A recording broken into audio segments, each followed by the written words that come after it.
स्वागत है। आज हम एक ऐसी दुविधा पर बात करने वाले हैं जिससे शायद हम सब कभी ना कभी गुजरे हैं। मोटिवेशन बनाम डिसिप्लिन। हमें लगता है कि सफलता के लिए बहुत सारा मोटिवेशन चाहिए, वो आग चाहिए। लेकिन क्या हो अगर वो आग सिर्फ एक चिंगारी हो? हम्म हमारे पास पेज टू इंस्पायर नाम के एक चैनल का वीडियो स्क्रिप्ट है जो इसी सवाल पर बात करता है, और इसकी पहली लाइन ही सोचने पर मजबूर कर देती है। कौन सी? मोटिवेशन आपको रेस में दौड़ाता है, लेकिन डिसिप्लिन आपको फिनिश लाइन पार कराता है। आज हम इसी विचार की गहराई में उतरने वाले हैं। बिल्कुल। और ये एक बहुत ही दिलचस्प बहस है।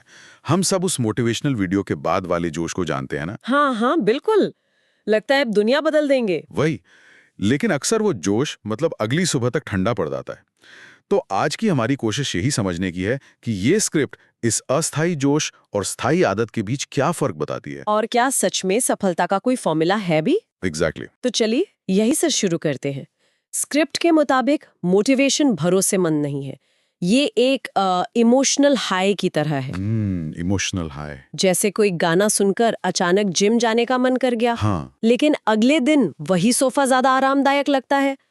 मुझे ये बात बहुत सही लगी कि मोटिवेशन एक एहसास है और एहसास तो बदलते रहते हैं। और इसके पीछे एक गहरा क्या कहते हैं मनोवैज्ञानिक कारण है जिस पर यह स्क्रिप्ट रोशनी डालती है। अच्छा। हमारा दिमाग डिफॉल्ट रूप से आराम और आसानी चाहता है। इसे कॉग्निटिव ईज भी कहते हैं। तो जब भी कोई मुश्किल काम सामने आता है, जैसे कोई नई स्किल सीखना या सुबह जल्दी उठना, हाँ बिल्कुल, तो दिमाग का अलार्म बजने लगता है और वो बहाने बनाना शुरू कर देता है। कल से पक्का, आज मूड ठीक नहीं है, बस 5 मिनट और। ये तो रोज की कहानी है। ये दिमाग का खुद को बचाने का एक तरीका है। मतलब दिमाग हमारा दोस्त नहीं है जब बात मेहनत की आती है। इस मामले में तो बिल्कुल नहीं। वो हमारा कंफर्ट चाहता है, ग्रोथ नहीं। और क्योंकि मोटिवेशन एक भावना है, ये दिमाग के इन बहानों के आगे आसानी से हार मान लेता है। इसीलिए जिम की मेंबरशिप और ऑनलाइन कोर्स बेकार चले जाते हैं। हाँ, जोश खत्म, कहानी खत्म। ये स्क्रिप्ट इसी अस्थिरता को मोटिवेशन की सबसे बड़ी कमजोरी बताती है। ठीक है, तो अगर मोटिवेशन सिर्फ एक धोखा है, एक अस्थाई मेहमान है, तो फिर वो कौन सी स्थायी ताकत है जो असल में लोगों को आगे बढ़ाती है? यहीं पर यह स्क्रिप्ट डिसिप्लिन को हीरो की तरह पेश करती है। इसे दुनिया के हर सफल इंसान का असली हथियार कहा गया है। और यहाँ डिसिप्लिन की परिभाषा भी बहुत दिलचस्प है। ये सिर्फ सुबह 4 बजे उठने के बारे में नहीं है। अच्छा। इस वीडियो का एक मुख्य तर्क ये है कि डिसिप्लिन का मतलब है बिना मूड के भी काम करना, जब काम बोरिंग लगे तब भी उसे करना, नतीजे की चिंता किए बिना। हाँ, रोज बस प्रक्रिया पर ध्यान देना। ये भावनाओं से ऊपर उठकर एक्शन लेने की कला है। इसी से जुड़ा एक विचार है जिसने मुझे सबसे ज्यादा चौंकाया। कौन सा? Discipline equals freedom. अनुशासन ही आजादी है। हाँ, ये सुनने में बिल्कुल उल्टा लगता है। मतलब अनुशासन तो बंधनों जैसा लगता है, नियम, पाबंदी। ये आजादी कैसे हो सकती है? ये एक शानदार सवाल है और यही इस पूरी चर्चा का सार है। देखिए, ज्यादातर लोग अनुशासन को एक जेल की तरह देखते हैं। सही बात है। लेकिन ये स्क्रिप्ट तर्क देती है कि असली आजादी, यानी अपने समय, अपने पैसे, अपनी सेहत पर पूरा कंट्रोल, इन्हीं छोटे छोटे बंधनों से पैदा होती है। जरा समझाइए। सोच कर देखिए, जो इंसान आर्थिक रूप से अनुशासित है, रोज थोड़ा बचाता है, सही जगह निवेश करता है, वो भविष्य में अपनी मर्जी की नौकरी करने के लिए आजाद है। बिल्कुल, या दुनिया घूमने के लिए। आज की छोटी सी ना भविष्य की बड़ी हाँ को मुमकिन बनाती है। जैसे आज जंक फूड को ना कहना, कल एक स्वस्थ शरीर की हाँ है। एग्जैक्टली। यही स्वास्थ्य की आजादी है, यही करियर की आजादी है, जो रोज थोड़ा थोड़ा सीखने से मिलती है। और स्क्रिप्ट की वो लाइन बहुत शक्तिशाली है। मोटिवेशन आपको 2 दिन चलाएगा, लेकिन डिसिप्लिन आपको जिंदगी भर आगे ले जाएगा। ये सब सुनने में तो बहुत अच्छा लग रहा है, लेकिन अब सवाल आता है व्यवहारिकता का।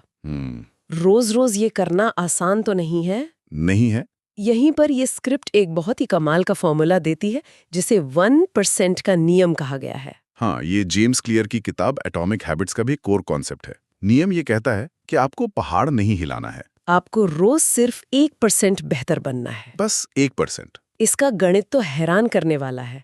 स्क्रिप्ट बताती है कि अगर कोई रोज सिर्फ 1% बेहतर होता है तो साल के अंत में वो 37 गुना बेहतर हो जाता है।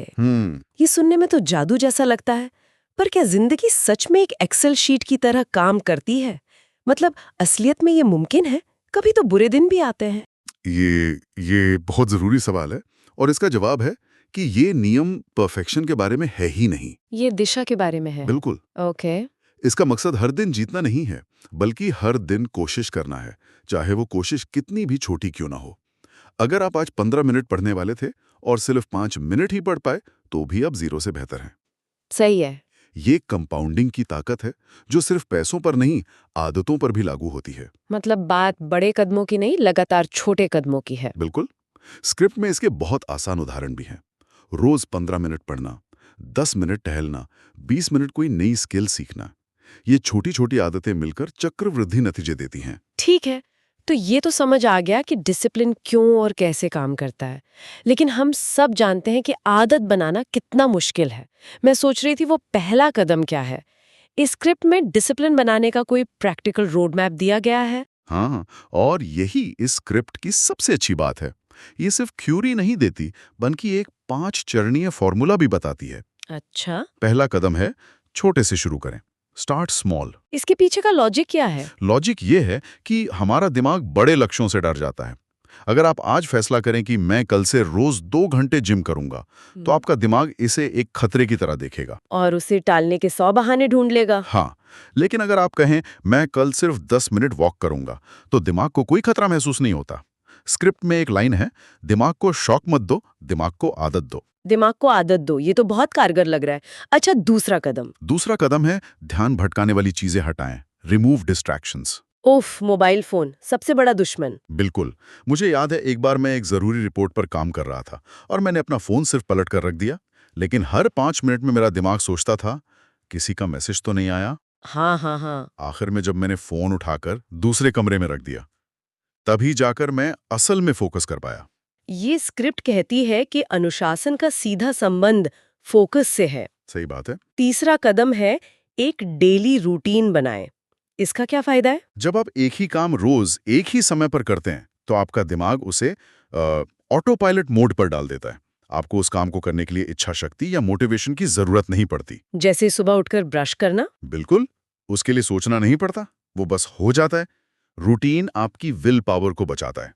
और चौथा कदम है, जवाबदेह बने। Be accountable. इसका मतलब अपनी प्रगति को ट्रैक करना। हाँ, एक टू डू लिस्ट बनाना, जर्नल लिखना या किसी दोस्त को अपने लक्ष्य के बारे में बताना।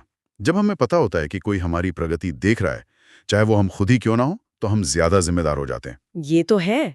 जब आप अपनी लिस्ट में किसी काम पर टिक लगाते हैं, तो एक छोटी सी जीत की तरह महसूस होता है। वही, ये खुद के प्रति एक जिम्मेदारी है। और पांचवा और आखिरी कदम, एक रिवॉर्ड सिस्टम बनाएं। ये थोड़ा अजीब नहीं है? क्या काम पूरा करना अपने आप में एक रिवॉर्ड नहीं है? है, लेकिन हमारा दिमाग तुरंत मिलने वाले इनामों से ज्यादा प्रेरित होता है। स्क्रिप्ट के मुताबिक ये रिवॉर्ड सिस्टम एक तरह से मोटिवेशन को रिचार्ज करने का काम करता है। अच्छा, जैसे हफ्ते भर डाइट का पालन करने के बाद वीकेंड पर अपनी पसंदीदा चीज खाना? बिल्कुल। ये दिमाग में एक पॉजिटिव लूप बनाता है, जिससे अनुशासित रहने की प्रक्रिया सजा नहीं बल्कि एक खेल जैसी लगने लगती है। इन सब बातों को एक साथ लाने के लिए स्क्रिप्ट में डॉक्टर एपीजे अब्दुल कलाम का एक बहुत ही सटीक उदाहरण दिया गया है। हाँ, और ये एक बेहतरीन उदाहरण है। उनके पास ना तो कोई बड़े संसाधन थे, ना ही कोई मजबूत पारिवारिक बैकग्राउंड। लेकिन उनके पास एक चीज थी जो सबसे कीमती थी। डिसिप्लिन। उनका पूरा जीवन 1% नियम का जीता जागता सबूत था। वो कैसे? उनका सिस्टम बहुत सरल था। रोज पढ़ना, रोज सीखना, रोज अपने काम में थोड़ा सा बेहतर बनना। उन्होंने मोटिवेशन का इंतजार नहीं किया कि कब जोश आएगा और तब मैं मिसाइल पर काम करना शुरू करूंगा। नहीं। उनका काम उनकी पूजा थी, जिसे वो हर दिन बिना चूके पूरे अनुशासन के साथ करते थे। मतलब उनकी सफलता किसी एक दिन के मोटिवेशन का नतीजा नहीं थी, नहीं, बल्कि सालों के रोज के अनुशासन का नतीजा थी। बिल्कुल। इसी रोज की छोटी छोटी मेहनत और सीखने की आदत ने उन्हें भारत का मिसाइल मैन और फिर राष्ट्रपति बनाया। ये इस बात का एक शक्तिशाली सबूत है कि प्रक्रिया परिणाम से ज्यादा शक्तिशाली होती है। तो आज की इस गहरी पड़ताल का सार क्या निकलता है? मेरे लिए तो वो शुरुआती लाइन ही सब कुछ कह देती है। मोटिवेशन आपको शुरू कराता है, लेकिन डिसिप्लिन आपको फिनिश कराता है। एकदम सही। मुख्य बातें यही हैं कि मोटिवेशन एक अस्थायी और अविश्वसनीय एहसास है, जबकि डिसिप्लिन एक सिस्टम है, एक आदत है जिसे बनाया जा सकता है। और असली आजादी अनुशासन से आती है। बिल्कुल। और रोज 1% बेहतर बनना लगातार प्रगति का एक शक्तिशाली और प्रैक्टिकल तरीका है जिसे कोई भी अपना सकता है। इस पूरी चर्चा के बाद मेरे मन में एक सवाल घूम रहा है। पूछिए। अगर कोई अपने किसी बड़े लक्ष्य को हासिल करने के लिए मोटिवेशन का इंतजार करना आज से छोड़ दे, तो वो सबसे पहली और सबसे छोटी अनुशासित आदत कौन सी होगी जिसे वो अगले 24 घंटों में शुरू कर सकता है? सिर्फ एक।